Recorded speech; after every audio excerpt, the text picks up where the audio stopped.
Oui, oui.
Hello, hello.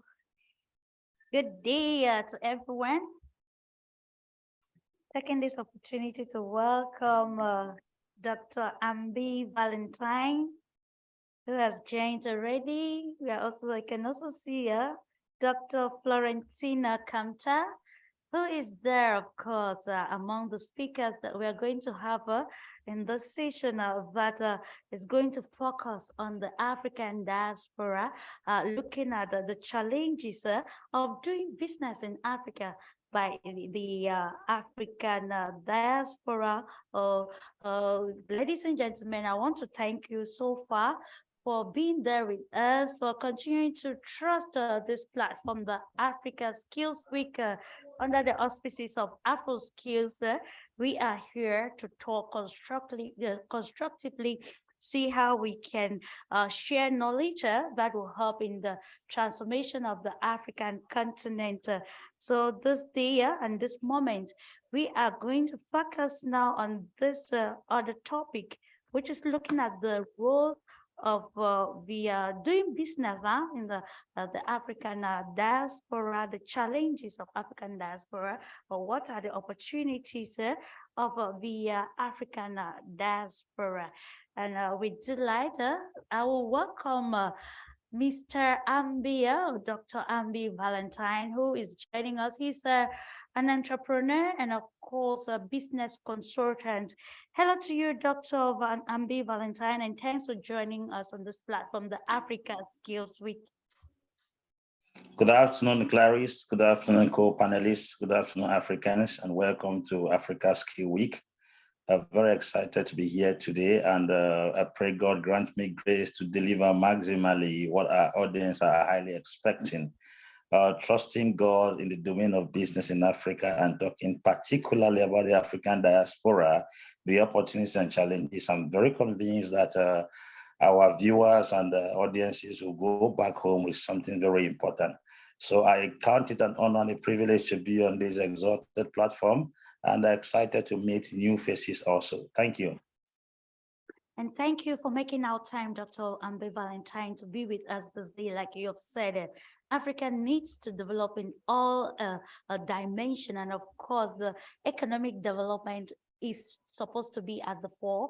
And we are going to say a high welcome or a warm welcome to Dr. Florentine Kamtas.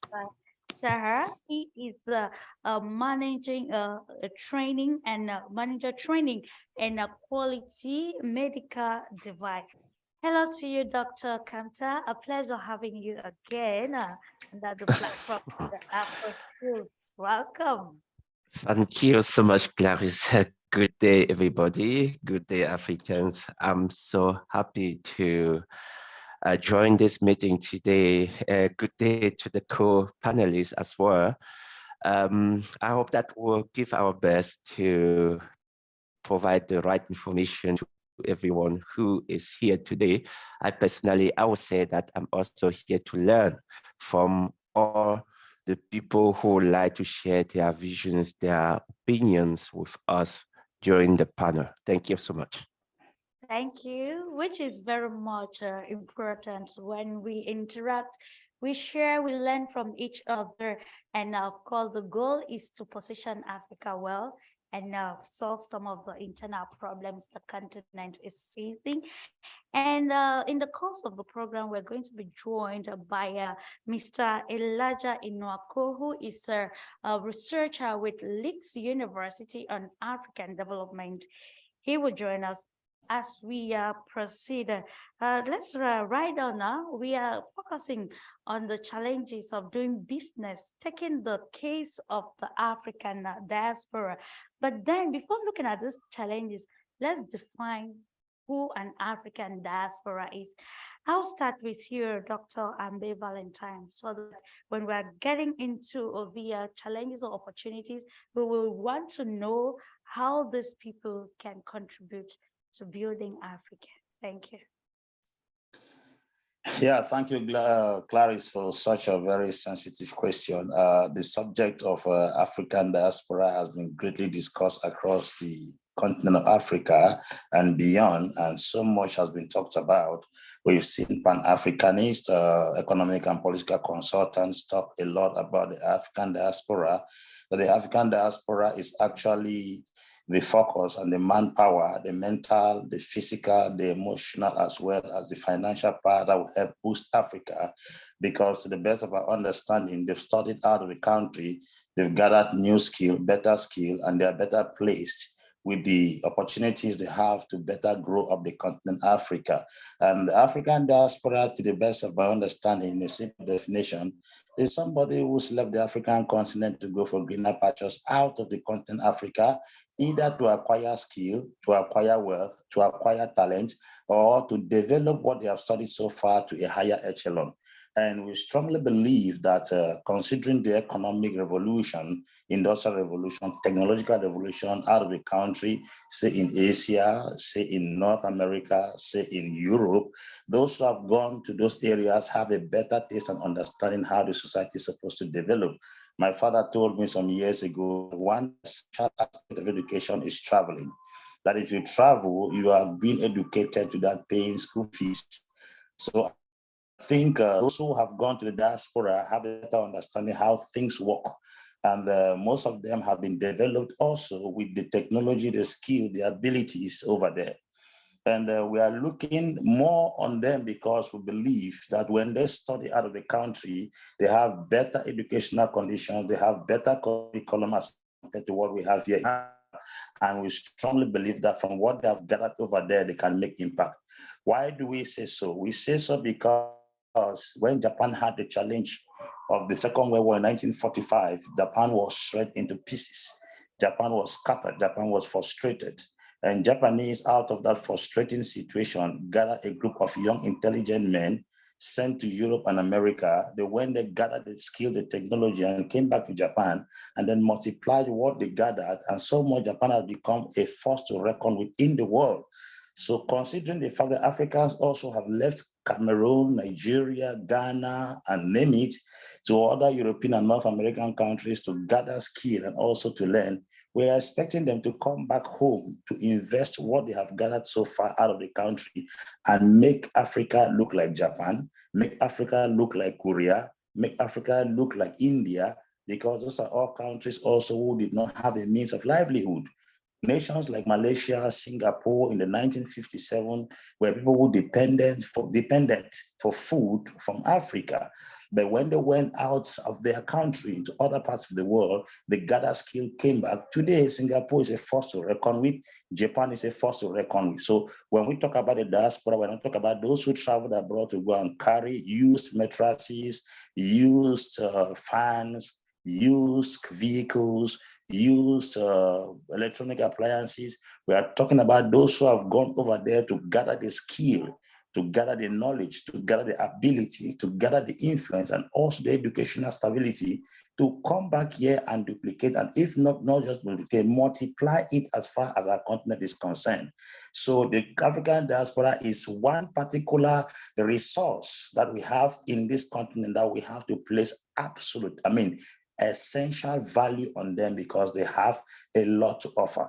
Now, coming back to, I don't know if I've answered your question, Madam Clarice, or I'm going too far. Absolutely, you're on track, Mr. Dr. Ambi Valentine. It is good for us to understand who the African diaspora is, and then we see how they can implant themselves into the business sphere. You quite mentioned something, bringing in the used items to Africa, which we were going to discuss in the course of the program. That is dumping, and we know that African governments are fighting it. I'll come back to you shortly, Mr. Dr. Ambi Valentine, but let's get a holistic view of this topic from Dr. Florentine, who is joining us this day. Of course, he's one of the African diaspora. I hope I'm not talking for you, Dr. Florentine. So let's get your own perspective of the African diaspora and how they can inculcate in the business sphere around Africa. Yes, first of all, thank you to my co-panelist, Ambe, who gave us some very thought ideas of how we can understand the diaspora as people who bring knowledge, who bring know-how back to Africa. This is exactly what we want. I would like to extend the group of those who belong to the African diaspora, because once you are left, once you have stayed for a while out of Africa, it means that you might have children. And because mostly when we talk about the African diaspora, people keep thinking of those of the first generation, but we have children here in the diaspora. A very, very good example for those who watched the football those days, that was Embolo, who scored against Cameroon, and Cameroon was kicked out of the tournament, maybe also due to that goal that he scored against the country of his father, right? He was playing for Switzerland. So I'm talking about the second, about the third generation. And it looks like the African Union is not taking that group that much into consideration. So we have to move a little bit deeper into it and look for all those who have a bound to Africa, because we cannot just be working with the first generation, as we know that some failed. Some did not have the chance to be so successful, but their children or their grandchildren, they will be successful. And if the African Union is nowadays focusing only on the first generation, it means that by the end of the day, we shall have the problem that we lose a very, very large majority of our diaspora. And that will be our children, our grandchildren, who are bound to to our countries, to the African continent, and they will never have the possibility to go back and do what they would like to do. So we are focusing on skills, but we should also remember there is one thing in the world that is happening. We are talking about human resources. Absolutely. And those human resources, we have them. These are children we have. I'm looking at my children. I don't know exactly where they will be going to, but we know that they have a bound to Africa. The question is just, is Africa ready to open the doors for them? Are they welcome? Do they have the possibility to get the visa easily to go to, or to come to Africa without a visa? Not possible, right? These are things we have also to think about, because essentially other countries, they are searching for these children. They are trying to bind them to them. And we in Africa, it looks like we are chasing them. And that's not the right way. So I hope maybe there are some policymakers here They have to take this into consideration when defining policies regarding the diaspora. We should look into the future, and that future is not just the next coming 10 years, but we are talking also about the next 50 years, the next 100 years.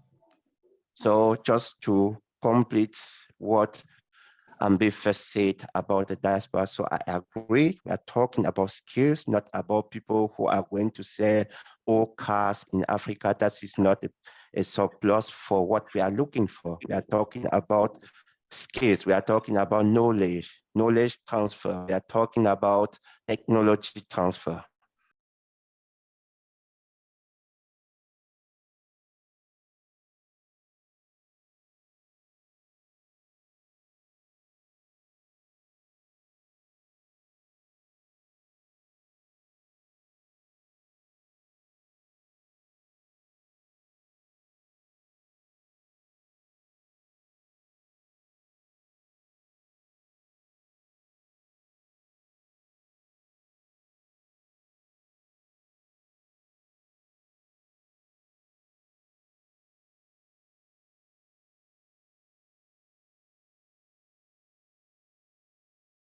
Role of the African diaspora in skills development, training, funding, and the transfer of technology, which you already underlined.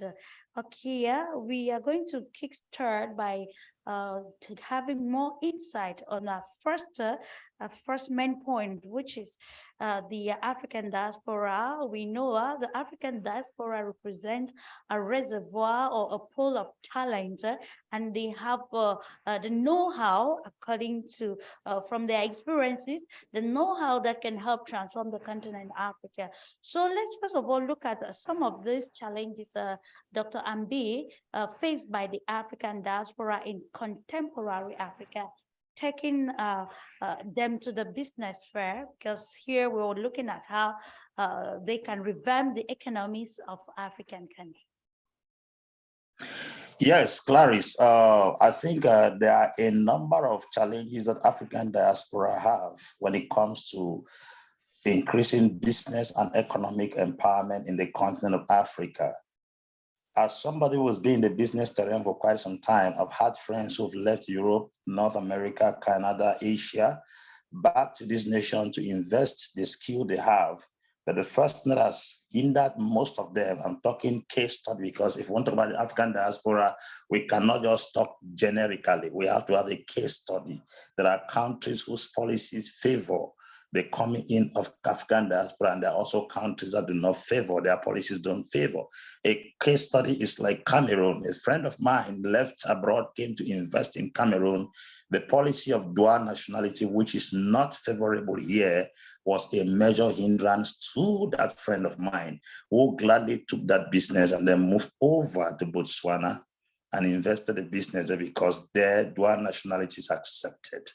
You discover that that has already been a hindrance, because when an individual is denied the opportunity to come back with a skill, the capital needed, and the infrastructure to develop a country, it punctures the per capita income of the country, it punctures employment rate, and it also punctures the tax of the country.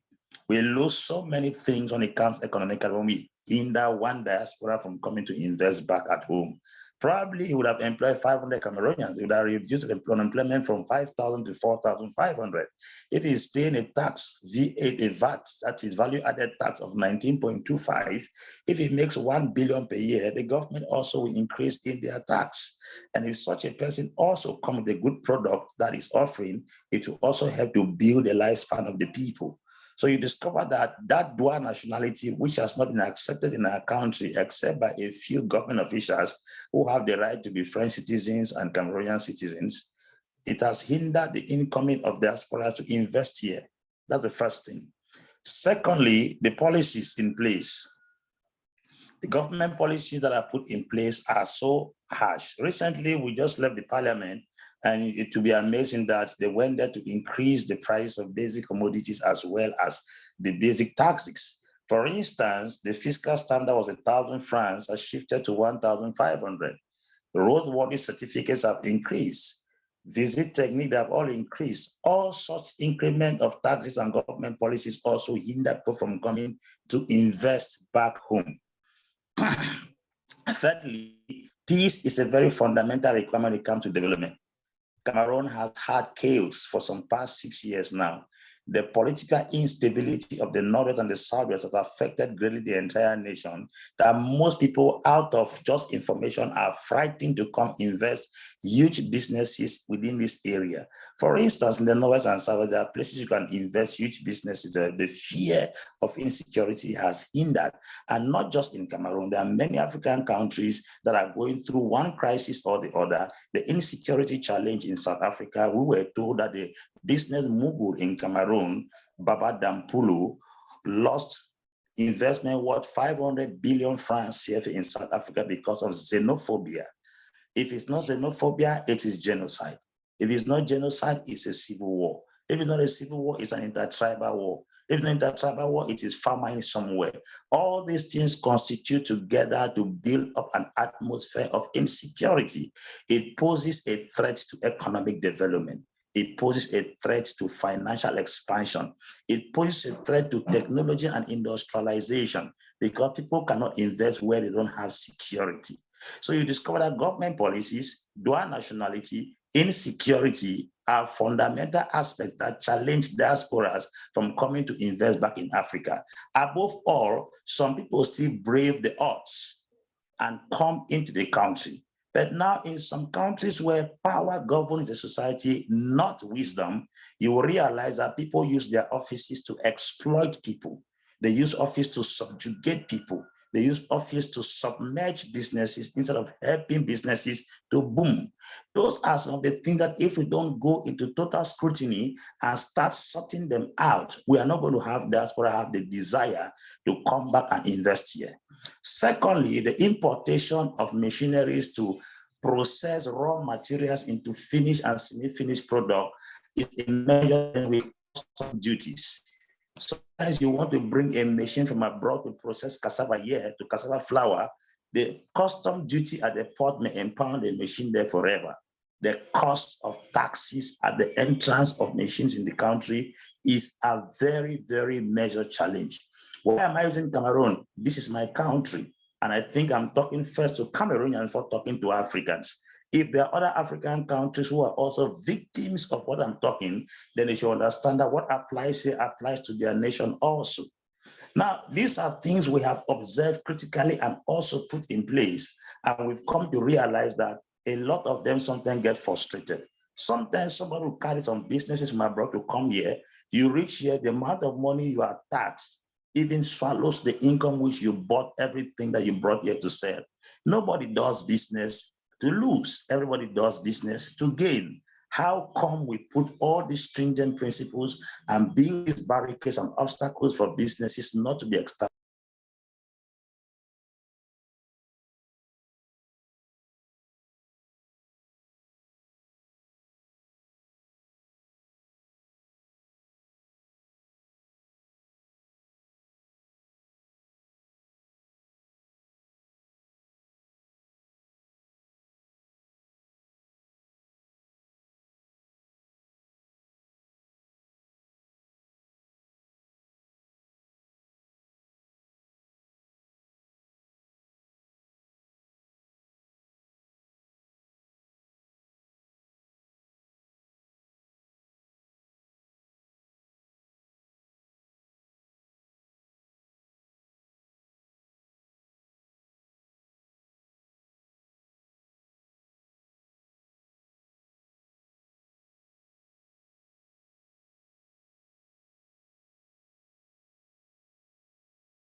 Afrique.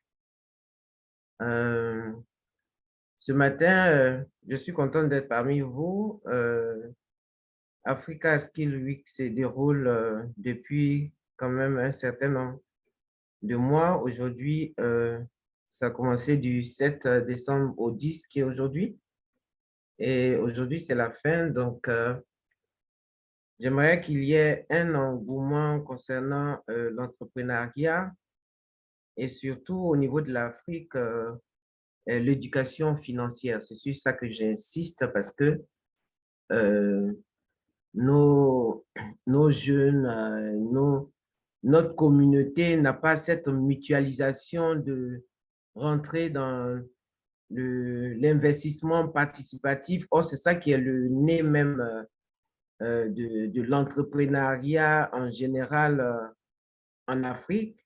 Et s'il n'y a pas de solidarité, il n'y aura pas de groupe d'accompagnement dans l'économie circulaire qui va nous permettre d'émerger plus tard. Justement, Donc, justement, Madame Niavéhi, justement, est-ce que vous pouvez nous en dire un peu plus, puisque les défis et opportunités de financement pour la diaspora africaine, est-ce que vous pouvez développer un peu plus sur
qu'on parle de ce co-founding.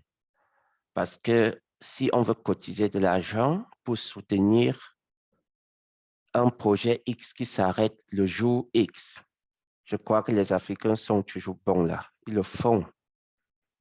Ils le font.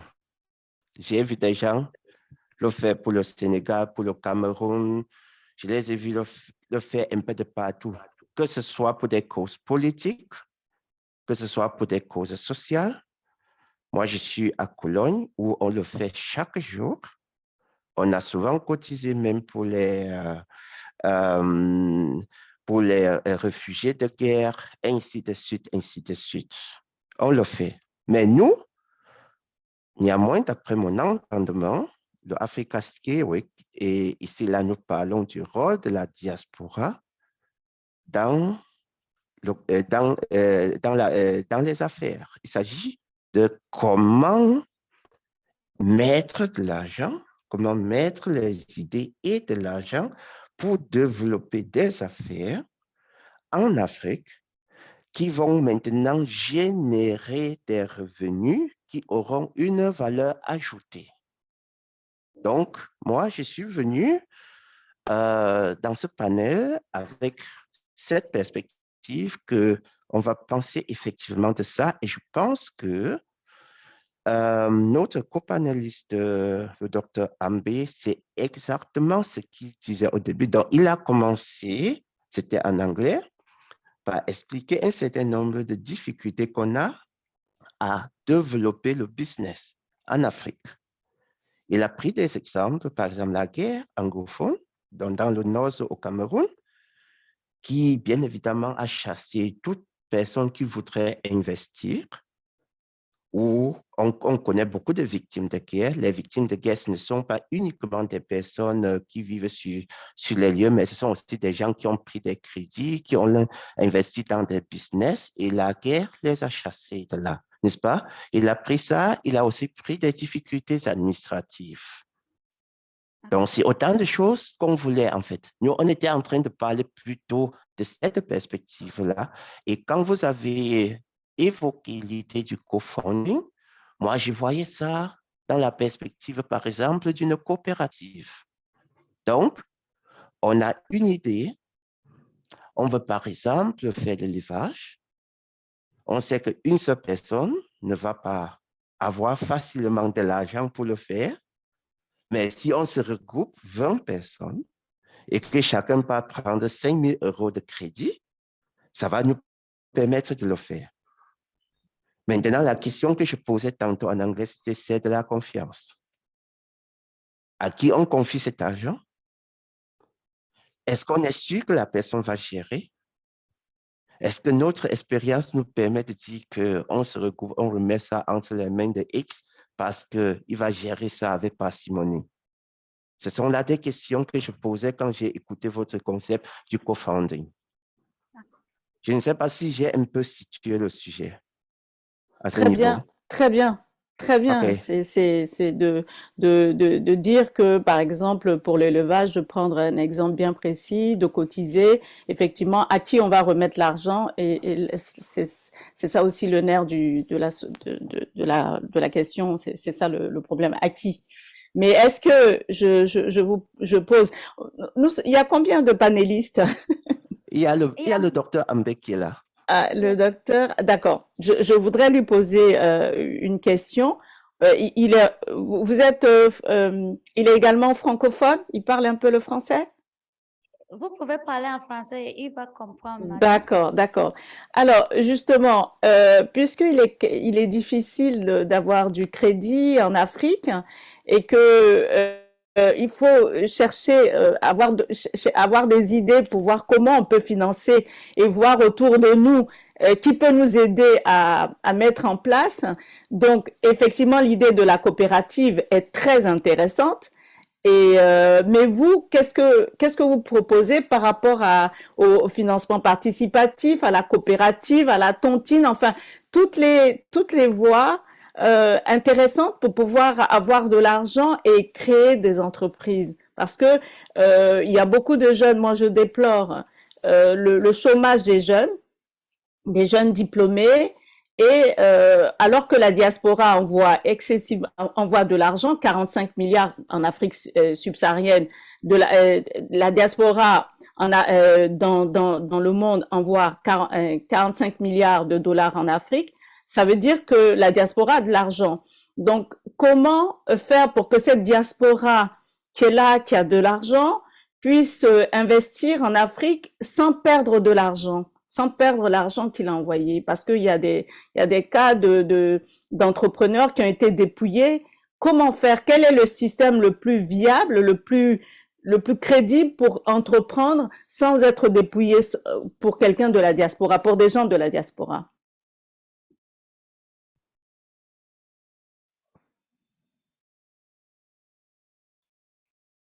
Professeur. Dr. Ambe, did you get the question? Analyzing on the financial strength part of the African diaspora. So Dr. Kanga would love to get your viewpoint on what this African diaspora, knowing that they are financially viable, how they can help boost the economies of the respective countries in Africa holistically.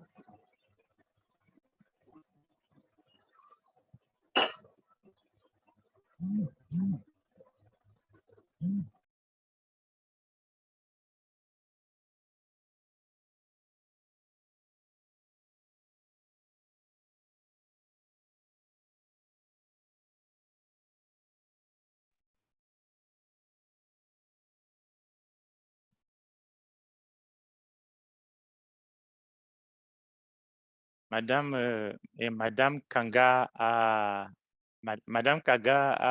fait une phase de la puissance financière de la diaspora africaine et la question c'est comment la diaspora africaine peut investir de manière sans crainte en Afrique. Votre voix est parler.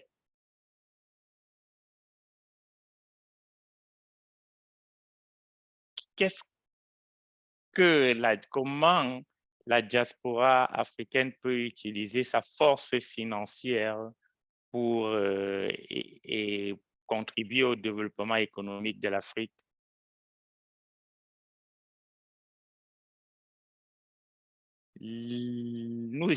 J'ai parlé des défis et je crois m'avoir bien fait comprendre il y a néanmoins des opportunités. Il y a beaucoup de compétences dans la diaspora que nous n'avons pas ici. Et ces compétences peuvent constituer un monopole sur le marché. Et certaines personnes ont étudié l'électronique avancée que nous n'avons pas ici. Et ils viennent mettre en place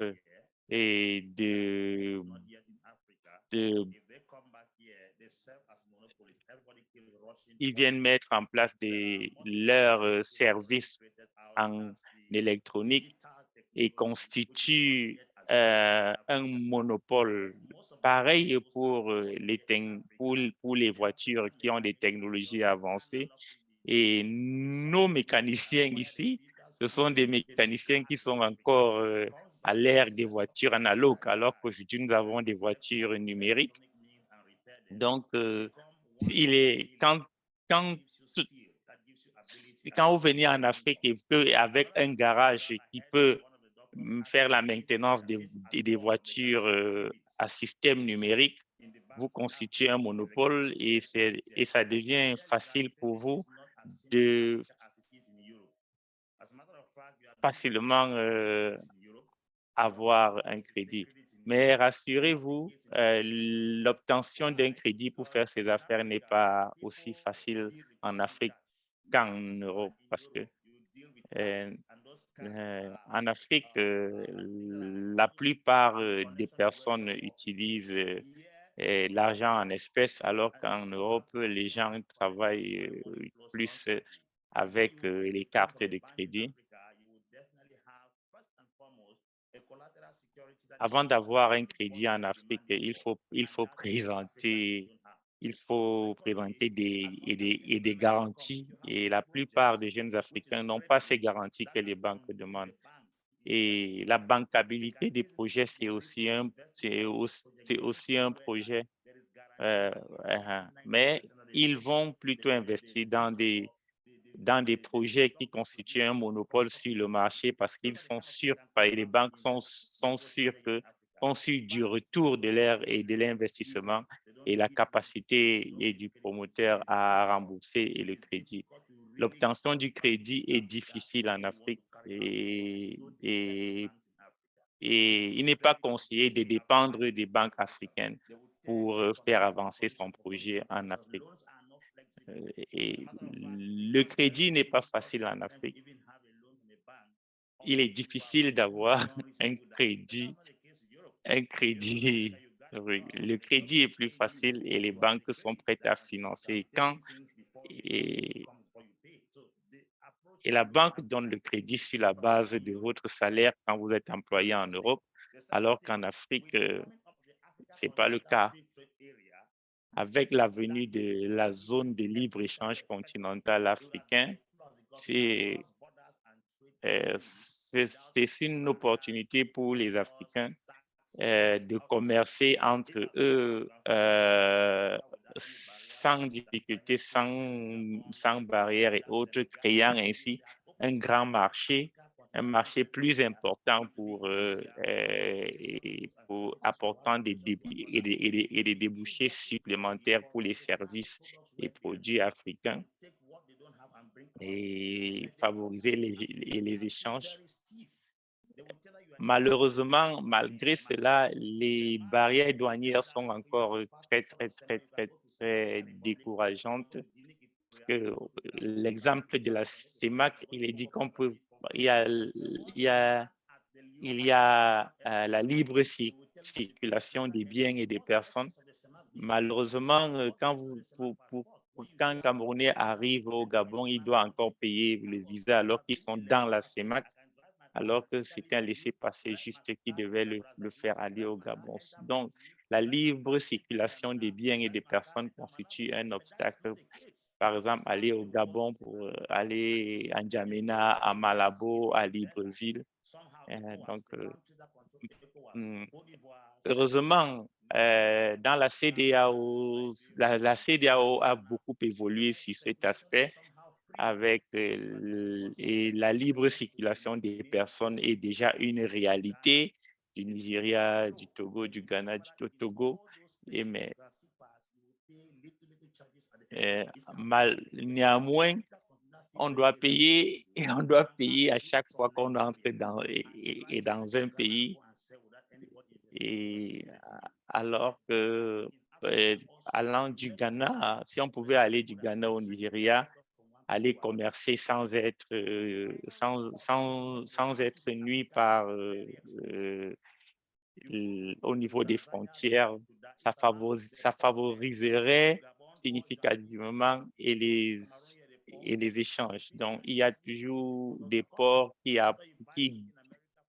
rendent le coût des transactions très élevé et découragent l'entrepreneuriat. Donc, la question, c'est le dédouanement d'un produit. Comment explique-t-on que le dédouanement d'un produit soit plus élevé que le prix d'acquisition de ce produit, le prix d'achat de ce produit? Ce qui fait que commercer en Afrique est très difficile, mais d'abord, et la première, néanmoins, une des opportunités qu'on peut avoir, c'est l'abondance en matières premières. Donc, si vous utilisez le bois, le manganèse et autres, le transporter jusqu'en Europe, c'est très coûteux, alors que si on investit en Afrique, on a accès direct, on accède directement à cette matière première sans la transporter et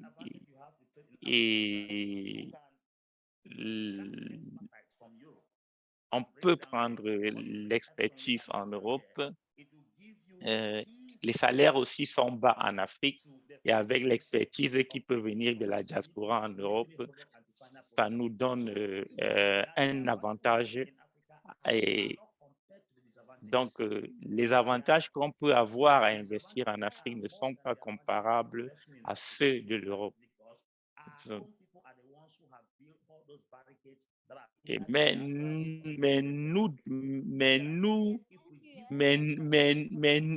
mettons sur notre chemin des obstacles à l'investissement de la diaspora qui découragent cette diaspora à investir. Mais les opportunités sont importantes et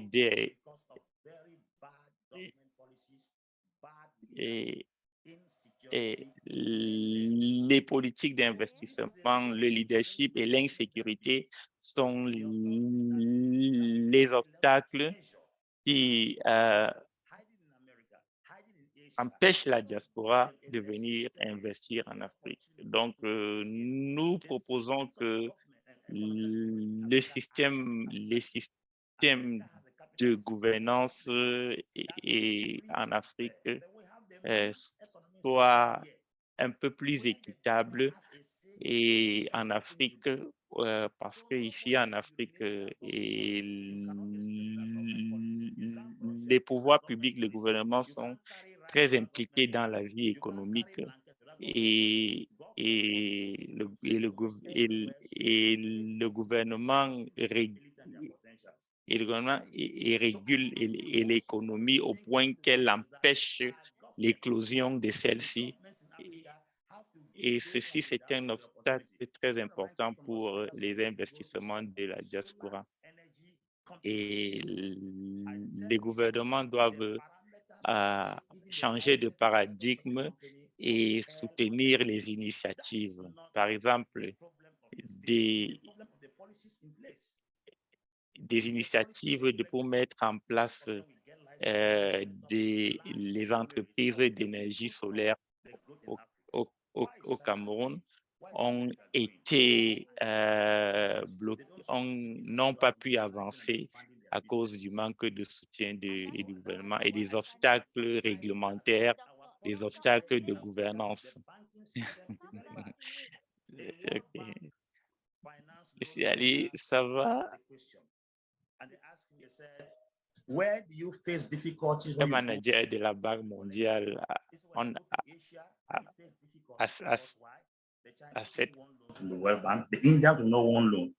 They find it very easy and flexible in Africa. Un gestionnaire de la Banque mondiale a pensé que c'est plus facile qu'ils ont plus de marchés en Afrique qu'en Asie ou en Europe parce que en Afrique, nous avons une mentalité de consommation. On a une mentalité de mendiant. On a une mentalité de mendiant. Et personne ne comprend ce qu'il dit. Essayez de faire un effort quand même. Are we together? Yes. Thank you, Dr. Kanga. Dr. Florentina, you have something to say regarding what the question Dr. Kanga asked us earlier on. I will plead if you can use the French language, I will really appreciate. And I'm sorry Mais for the un peu de inconvenience. Clarisse, un peu de temps parce que si chacun monopolise la parole, il faut que ça tourne.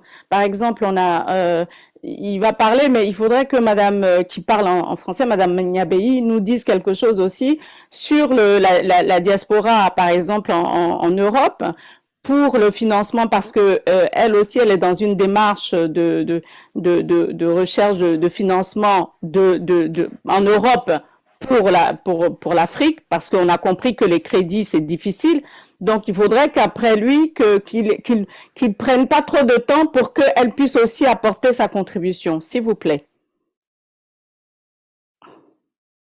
Bon, je n'étais pas sûr que j'avais déjà pris beaucoup de temps, mais Non, mais oui, mais je veux dire. Je vais juste essayer pour que la communication parte de tous les côtés. Donc, en fait, En quelques mots, le docteur Ambé était en train d'expliquer qu'il y a un certain nombre de difficultés, d'obstacles auxquels on est confronté quand on arrive en Afrique pour faire le business. Et il y a nos frontières qui ne sont pas, comme on le dit souvent. Bref, c'est difficile de traverser les frontières. Ça commence déjà même ici avec les demandes de visa qui prennent beaucoup de temps et les visas qui coûtent beaucoup d'argent. On a un passeport CEMAC ou un passeport de l'Ecomax qui ne valent pas grand-chose parce que souvent quand on arrive à l'aéroport, on vous demande le visa. Et j'ai même entendu des gens aussi aller jusqu'à dire que le passeport de l'Union africaine, ça ne vaut pas dans plusieurs pays. Donc, autant de difficultés qu'on a à faire le business en Afrique parce que le business sans la mobilisation, sans la mobilité, c'est pas possible. Il faut se déplacer pour faire le business. Donc, il faut que les politiques pensent à créer un climat d'affaires qui est un peu plus favorable. C'est un peu ce qu'il expliquait ici, là, juste pour les francophones qui sont là, qui n'ont pas compris de quoi il s'agissait pour qu'on ne soit pas un peu perdu. Est-ce que vous voudriez que je réponde à une question ou vous voudriez d'abord passer à la parole à Madame, j'oublie le nom. Niabei. Oui, Madame Non, mais Niabei. vous pouvez aussi répondre Il sur n'a la... qu'à répondre d'abord à une Voilà, question voilà, de oui, ce qu'il lui répondre, explique. voilà. Voilà, comme ça, on peut- Sur le crédit, vous êtes en Afrique, vous êtes en Europe, et Non, non, donc, moi, je suis en Europe. Je voilà. suis en Europe, oui. Et donc, Et oui, mhm. oui, comme moi, j'avais déjà mentionné, nous de la diaspora, on a de fortes capacités à mobiliser les crédits. Ça ne veut pas dire que c'est un argent qu'on a dans nos poches, mais on peut les mobiliser. C'est ce que le docteur Ambé expliquait aussi. Le problème maintenant qu'on a, c'est juste un contexte en Afrique qui n'est pas très favorable parce que c'est aussi ça, quand on prend le crédit, on veut s'assurer qu'il sera remboursé. Donc, aujourd'hui, on pourrait prendre un crédit même de 50 000 euros si on était sûr que l'argent qu'on investit là-bas, ce sera en bonne destination. Mais quand on a un contexte sécuritaire qui ne nous donne pas beaucoup d'envie, en fait, quand on a même peur déjà de voyager pour l'Afrique, nous-mêmes qui venons de l'Afrique, encore aller investir autant d'argent, c'est un peu difficile. On peut faire les joint ventures, hein, ce sont des choses qui se font partout dans le monde, mais on a toujours le problème qu'il y a les lois locales qui ne sont pas très claires. Il y a la corruption qui nous dérange tellement. Du coup, quand on arrive, on n'a même pas du temps en fait, hein, quand on arrive parce que tu travailles ici, donc tu as juste peut-être un mois pour aller au pays, travailler et monter ton business. Tu as besoin effectivement des partenaires sérieux sur le terrain. C'est ça ce qui compte aussi.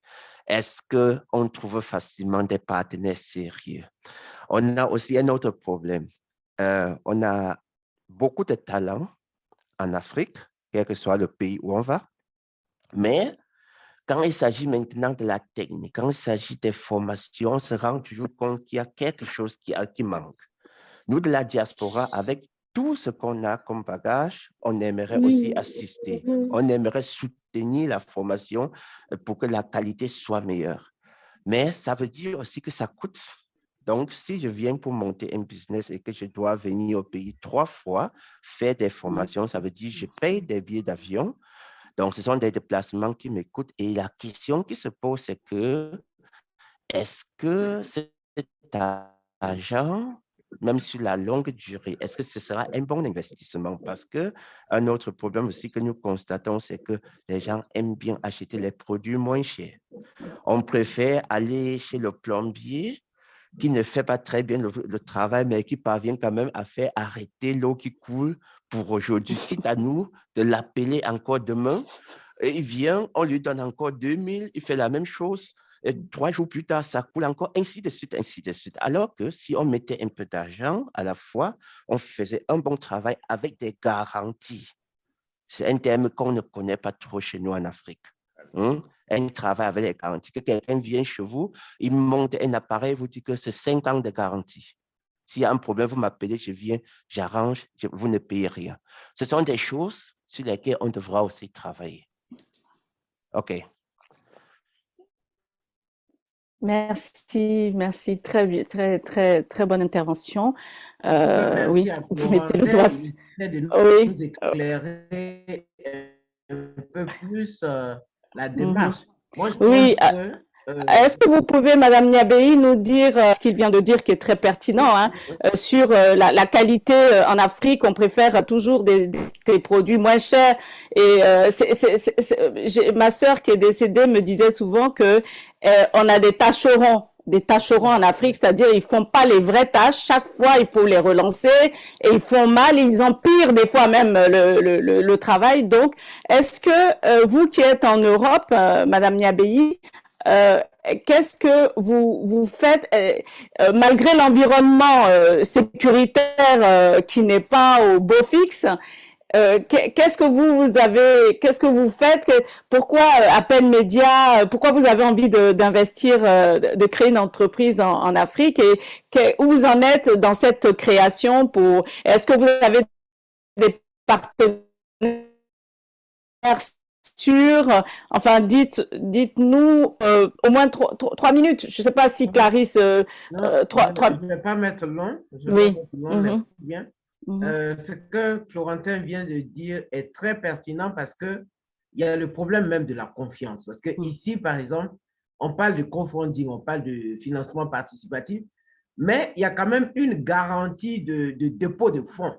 C'est ce que nous, on n'a pas en Afrique. Aujourd'hui, on est en train de dire aux gens de participer pour qu'on puisse les accompagner dans les projets.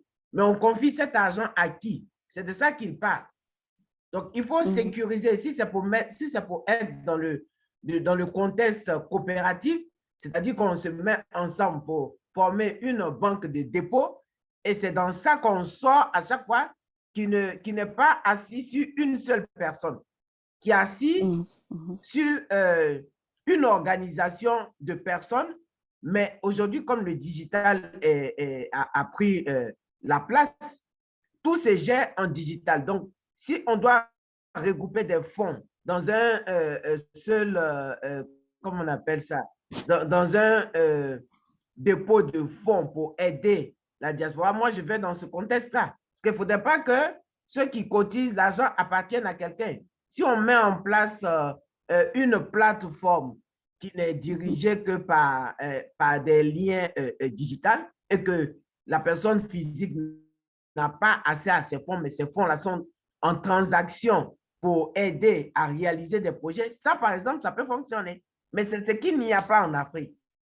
Donc, c'est bien vrai, on les accompagne et tout, mais on les accompagne comment? Parce que quelqu'un qui dit, par exemple, ils veulent faire de l'élevage ou créer, par exemple, un projet dans l'agriculture, mais il faut que cet argent que lui demande qu'on l'accompagne, qu'il y ait la possibilité d'avoir des garants autour de lui. Parce que c'est toujours là le problème de la garantie.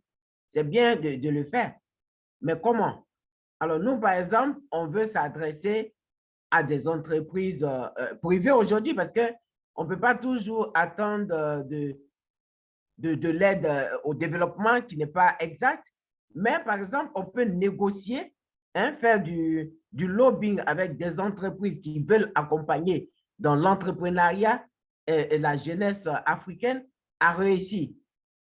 Et tout ça, c'est des choses, comment on appelle, des collaborations, des négociations. Parce qu'il n'y a que ça. Il faut que l'argent parte d'un point à un autre. Il faut cibler, il faut prévenir, enfin, pas prévenir, il faut être sûr que ça ne va pas disparaître pour des personnes, comme il dit, par exemple, telle personne vient faire tel travaux pour juste un moment et puis ça est dans notre culture et c'est ça que je parle de l'éducation financière. Parce que ça, on a ce besoin-là d'être éduqué pour pouvoir entreprendre. Et les formations qu'on fait en ligne, la plupart des formations, tu ne peux pas faire un business et puis te déplacer à chaque fois. C'est pourquoi le digital est là. le digital, on peut faire des formations en ligne aujourd'hui, plusieurs le font, mais il faut progresser dans les formations, dans toutes sortes de formations, que ce soit dans la formation pour atteindre un niveau ou pour la motivation, tout ça, c'est des formations. Donc, je ne vais pas être long là-dessus, mais je pense que Florentin, il a tout dit, mais c'est la garantie qui est le problème. Qui garantit l'effet de production de l'argent dans l'accompagnement de ces entreprises-là, des petites et moyennes entreprises qui veulent fonctionner? C'est à nous de répondre, hein, à nous les Africains. Est-ce que, je pose la question pour nous tous, est-ce que pour cette question que vous venez de soulever, est-ce que si on met en place par exemple des structures bien encadrées, qui ont par exemple une société ou une plateforme, quel que soit, il faut qu'il y ait un volet juridique, hein, que ce soit bien carré, et pour permettre à ces gens qui veulent créer en Afrique, est-ce qu'on peut pas mettre par exemple, comment a fait la société togolaise pour créer New World TV? Ils se sont mis en... sécurisé. Voilà, ben oui, donc c'est en fait, donc il faut sécuriser. La question, c'est de sécuriser. Nous qui sommes de la diaspora, il faut pas aller donner de l'argent pour donner, parce que moi-même j'ai donné plusieurs fois de l'argent à la famille et ça n'a rien produit. Donc il faut trouver des structures juridiques en Europe et suivre toutes nos activités pour éviter, comme dit Florentin, que je ne sais pas si c'est Florentin, non, ça doit être lui, qui dit que chaque fois il paye le billet d'avion pour aller. Donc il faut des partenaires. En fait, ce que je déplore à la diaspora, il y a un fort potentiel d'argent, d'envoi d'argent, mais il n'y a pas un fort potentiel d'entraide, d'unité pour créer, pour monter quelque chose ensemble et créer en Afrique. Ça, il n'y a pas encore. Je le déplore. Il n'y a pas. Il n'y a pas malheureusement. Et donc, cette semaine de compétences, peut-être que il faut pouvoir se réunir après pour une réunion d'organisation et puis de décider. Parce que c'est vrai, les gens veulent bien accompagner, mais si ça ne bouge pas, c'est que les gens n'ont pas confiance. Dire que c'est vrai, on met de l'argent, mais est-ce que vraiment ça va pouvoir se réaliser, ce rêve d'accompagnement? Est-ce que ça va aller jusqu'au bout? Donc, il faut pouvoir convaincre des personnes que ce dans quoi vous allez, où vous mettez votre argent, va pouvoir être réalisé et être pérenne. Pérenne, ça veut dire que ces projets-là soient sur des années. Parce que ce n'est pas pour financer une seule personne et puis s'arrêter, c'est pour financer plusieurs projets en moyen et long terme. Donc voilà, je vais m'arrêter là s'il y a d'autres questions. All right, okay, thank you so much, Madam.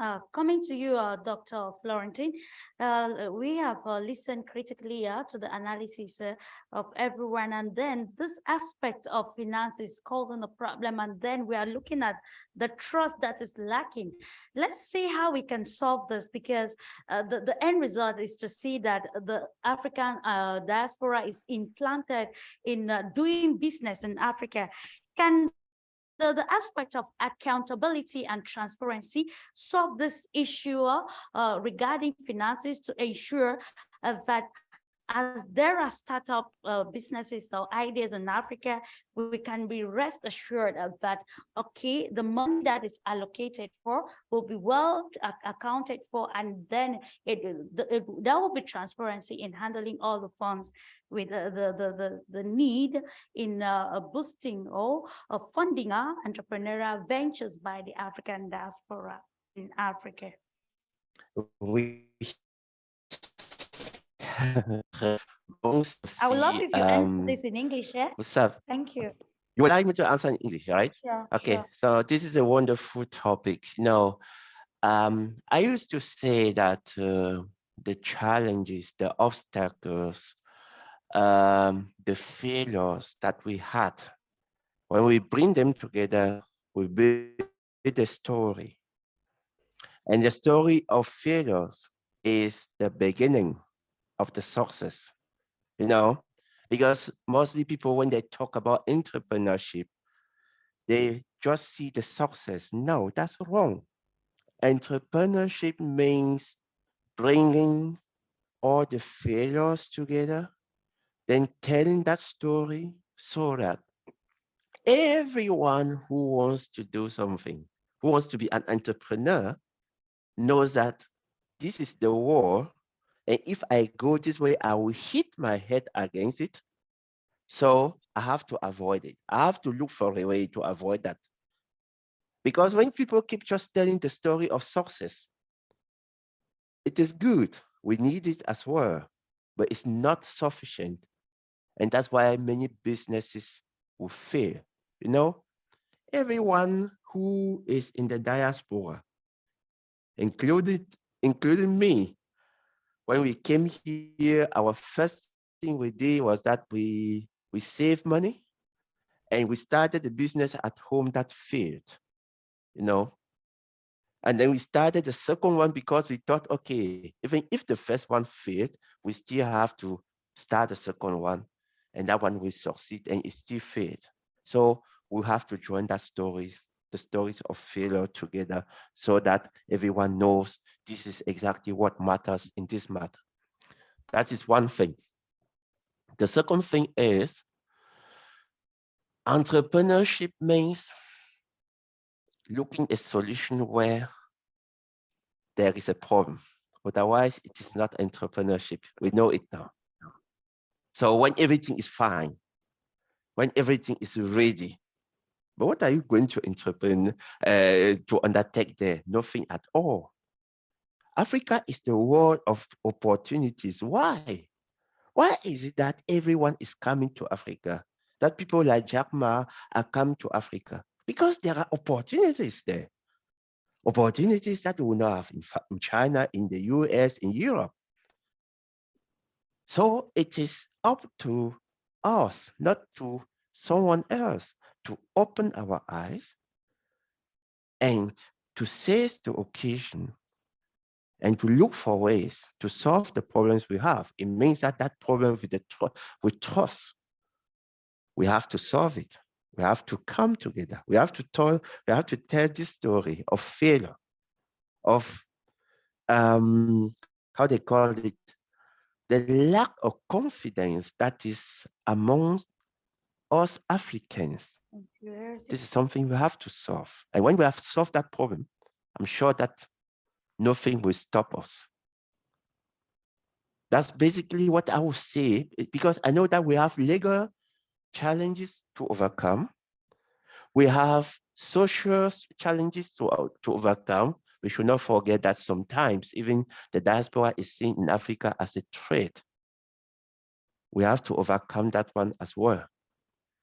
But if we want to be successful, if we want as diaspora to be part of the new Africa, and I personally, I am confident that we will have that new Africa, the emerging Africa that we are seeing in some countries now. We have to start now thinking of how to overcome it. It won't be easy, but we have to overcome the obstacles. If we feel that we don't have enough support by the government, that's not the problem. Let's look for ways. Let's talk. Let's go to dialogue with them.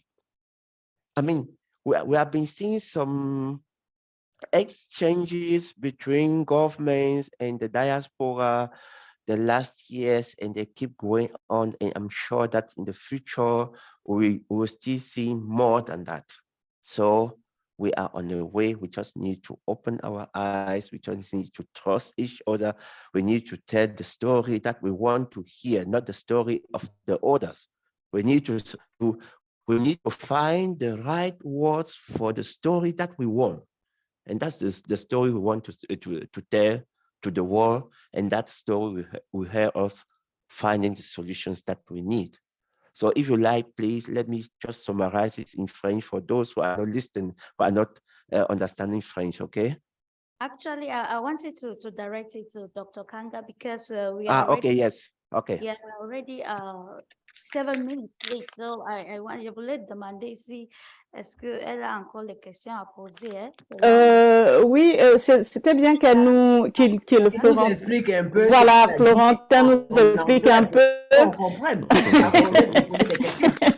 Cher Florentin, il faut nous répondre ce que tu as dit en anglais pour qu'on Ok, puisse être sur la même longueur de discussion avec tout le monde. D'accord? ok, Merci. ok, merci, je vais le faire. Donc, j'ai dit tout à l'heure que les obstacles sont en fait une chance pour le business, pour l'entrepreneur, pour devenir des entrepreneurs, l'entrepreneuriat généralement.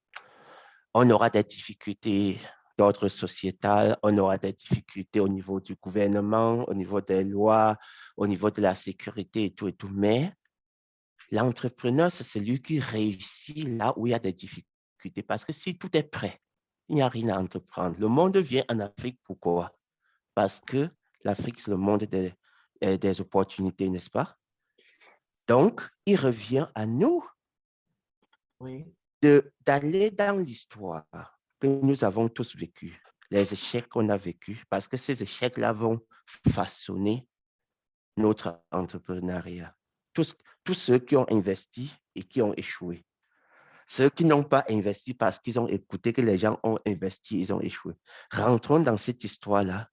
Racontons l'histoire-là avec nos propres mots, parce qu'en fait, le succès qu'on voit souvent, quand on voit les entreprises réussir, Tu as raison, quand on je voit parle les de entreprises culture. réussir, s'il vous plaît, ce n'est pas, le succès ne vient pas de rien. Le succès, c'est la somme des échecs Oui. qui ont été capitalisés. Tout à Vous fait. comprenez?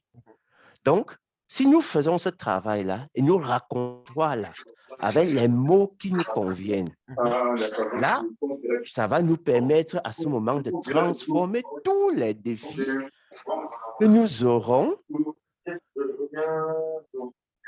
Oh my God. Je vais fermer son micro. Apparently, someone is Merci à vous. Donc, Is he reacting to what you're saying? nous allons transformer tous les défis que nous avons en opportunités, et c'est là que nous allons faire partie de l'Afrique des opportunités, nous de la diaspora, parce que ce serait tragique si nous de la diaspora, on n'était pas une partie intégrante de la nouvelle Afrique qui va naître. Moi, je suis convaincu qu'on aura une nouvelle Afrique, et on la voit déjà même apparaître dans certains pays. Elle est émergente. Dans d'autres, peut-être pas déjà. Et nous, de la diaspora, on a un rôle capital à jouer. La confiance qui nous manque, c'est à nous. C'est à nous de travailler là-dessus. Ce n'est pas quelqu'un d'autre. Et s'il y a un gouvernement qui nous empêche de faire le travail, on doit être diplomatique, suffisamment diplomatique pour aller vers eux, chercher les voies et moyens pour ouvrir le dialogue. Ça se fait déjà, mais il faut intensifier. Docteur Florentin, excuse-moi. Oui. Afroskill, est-ce que vous pouvez fermer le micro de Monsieur Avo pour qu'on puisse... Monsieur Billet aussi. Voilà, il a fermé. OK. OK. Donc, j'en avais même presque fini. J'étais juste en train de dire un dernier mot, c'est que si on se rend compte qu'on a des difficultés à cause des lois qui nous empêchent, dès que les demandes de visa, les ceci, les cela, les lois locales qui ne sont pas claires, les informations que les gouvernements ne mettent pas à notre disposition, on ouvre le dialogue avec eux. Parce que c'est nous, à ce moment-là, qui allons dire, voilà notre place. Parce que si on s'attend à ce que quelqu'un d'autre nous dise que voilà notre place, ça veut dire que ce ne sera pas notre place. C'est ça la différence. Alors, excusez-moi, donc on nous demande de conclure. J'avais voulu poser que le public, s'il avait quelques questions, mais comme on nous demande de conclure, il y a Monsieur Billet. Oui, d'accord. Je ne sais pas conclure sans avoir terminé avec les personnes qui doivent intervenir dans ça, parce qu'aujourd'hui, c'est la fin. D'accord, madame. Oui, mais alors, Monsieur Billet. Pardon, Clarisse. Monsieur Billet, est-ce que vous avez une courte intervention à faire? Monsieur Billet. Est-ce que vous... moi, à mon niveau, ça va. À mon niveau, ça va. Vous n'avez pas d'intervention de courte, même ne serait-ce que 2 minutes? Je suis pas dans des... D'accord, dans des conditions. D'accord, voilà, d'accord, très bien. Je prends une question. Pardon. Je prends une question. Est-ce que le public, l'auditoire, parce que il ne vient pas seulement pour écouter, est-ce que quelqu'un a une question à poser à un des panélistes? Y a-t-il une question parmi le public qui écoute si gentiment et si patiemment?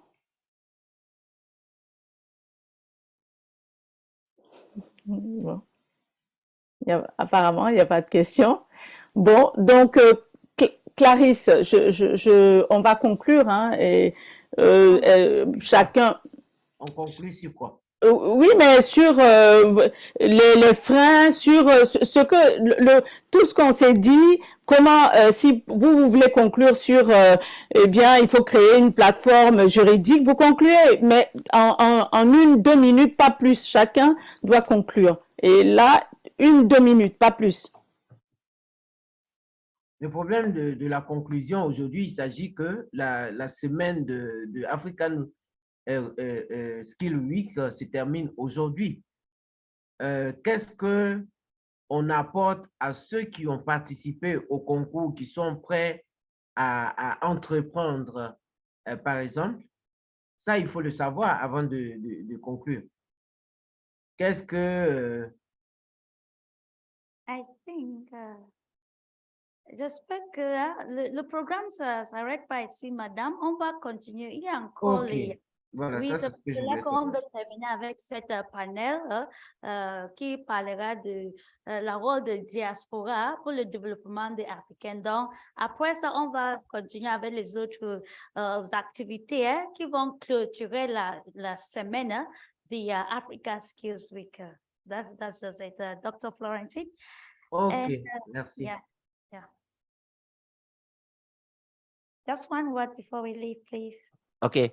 Non, merci une fois de plus pour la chance que vous nous offrez de discuter de ces sujets. Je pense que ensemble, si on veut mettre, quel que soit ce qu'on veut mettre sur place, il faut tenir compte du contexte local.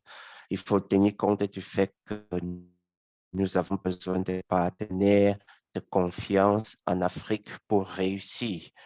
Parce que nous sommes dans une position hybride, c'est-à-dire on travaille ici et c'est par là qu'on récolte un peu d'argent qui peut nous permettre de gérer des projets au pays. Et du coup, nous voyons aussi la nécessité d'élever les niveaux de formation à un certain niveau au pays, dans quel que soit le pays que vous prenez.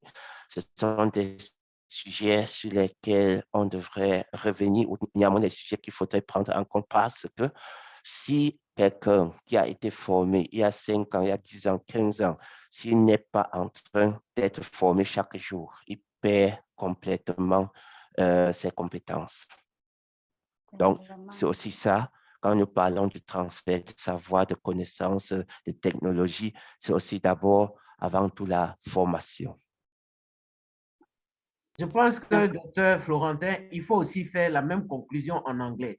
Moi, je ne pense pas qu'on doit ajouter encore quelque chose à ce que tu viens de dire. Il faut dire ça pour les gens anglophones et puis on va clôturer. Okay. C'est bien. So I'm just very happy that we have this platform to discuss about the role of the diaspora. I believe that whatever we want to do in the diaspora, we need strong, confident local partners, business partners, because we have moved away from the conception of business with the family, right? So we want to do our business with confident partners that we'll have there. We are aware that we will very likely need to train some guys, some people who will work with us because it is a matter of training, it is a matter of quality. We are aware of the local challenges, but let us try together to see how we can work together as well so that we can be part of the new Africa that will be emerging, I hope, very, very soon. Indeed, Dr. Florentine, very, very soon, if we are intentional about it, and we are concluding to say that the African diaspora should know their role in first lifting the economy of African countries, and of course, come together, share their expertise, their contribution, and help to build skills and bring the innate abilities of young people out so that they can be a solution to the problems facing the continent Africa. Thank you all for being there. Merci à tout le monde et je conclue aussi par dire que l'importance de la formation continue, on doit tous la développer, aider à ce qu'elle se développe en Afrique, même si l'État est défaillant. Nous sommes la diaspora, nous pouvons apporter notre contribution pour parfaire la formation et justement pour pouvoir la parfaire, il faut se mettre ensemble à la diaspora, apprendre à se mettre ensemble pour pouvoir faire, pour pouvoir faire évoluer la formation en Afrique. Bon samedi à vous tous et je souhaite que vous soyez tous en bonne santé tout au long de l'année qui s'achève et bonne fête, joyeuse fête puisque je ne vous verrai pas physiquement ni peut-être au téléphone.